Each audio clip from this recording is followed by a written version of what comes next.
आज बिहार की बात में हम लोग बात करने जा रहे हैं मुकेश सहनी की। देखिए, मुकेश सहनी का सपना बहुत बड़ा है, लेकिन मुकेश सहनी को ये नहीं पता है कि सपना पूरा होगा कैसे। उनको भरोसा किसी पर नहीं है, न एनडीए पक्ष पर और न ही महागठबंधन पर। एक इंटरव्यू के दौरान उनसे पूछा गया कि आप कितनी सीटें डिमांड कर रहे हैं, तो उन्होंने कहा 60 सीटें। तो बोला कि आपको मिल जाएगा 60 सीटें, तो फिर कांग्रेस कहाँ जाएगी? तो बोला 2-4 ऊपर नीचे चलता है, उससे ज्यादा नहीं। पूछा गया और क्या चाहिए, तो डिप्टी सीएम, मैं डिप्टी सीएम बनूंगा, अति पिछड़ा का बेटा डिप्टी सीएम बनेगा। आश्वासन नहीं मिला है, कन्फर्म नहीं हुआ है, लेकिन अब क्या अपने आप को उन्होंने डिप्टी सीएम घोषित कर दिया है। इसकी घोषणा उन्होंने कर दिया कि कर्पूरी ठाकुर के बाद अति पिछड़ा का बेटा डिप्टी सीएम बनेगा।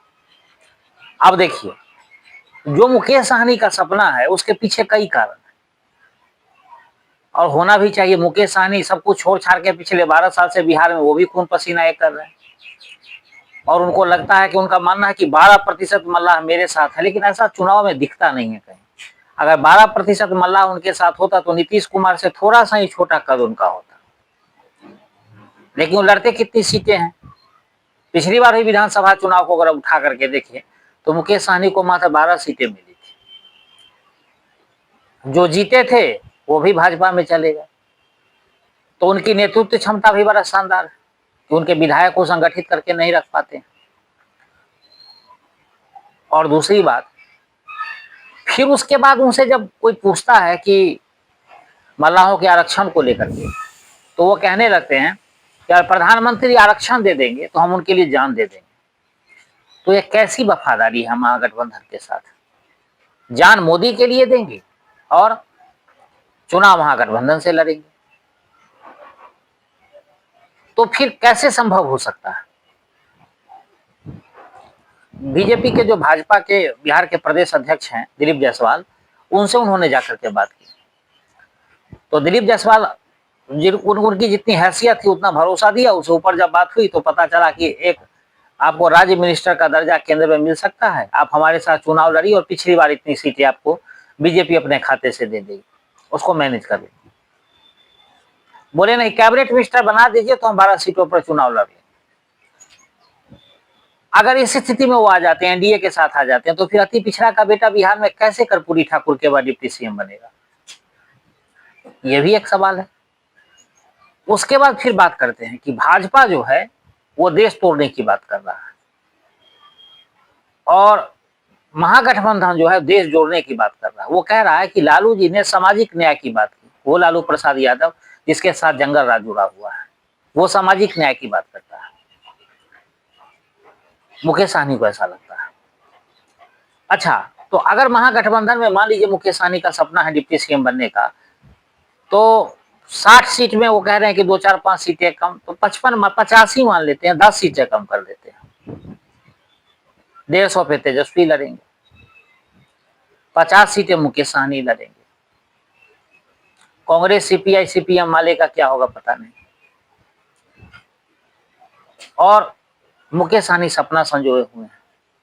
उसके बाद उनको लगता है कि जिस प्रकार से वो बिहार में लोगों के बीच में जा रहे हैं, या उनके पार्टी का कुनबा बढ़ा भी है, इसमें कोई हैरत की बात नहीं है कि उनके पार्टी में कुछ लोग आए हैं अभी, जिनको दूसरी पार्टी में लगता था कि हमारी संभावनाएं खत्म हो गई है, ऐसे लोग निकल के मुकेश सहनी के साथ जुड़े हैं, या जिनके पुत्र या पत्नी ऐसे हैं जिनको टिकट कहीं से मिलने की संभावना नहीं थी, उन लोगों का मुकेश सहनी के साथ जुड़ा हुआ है।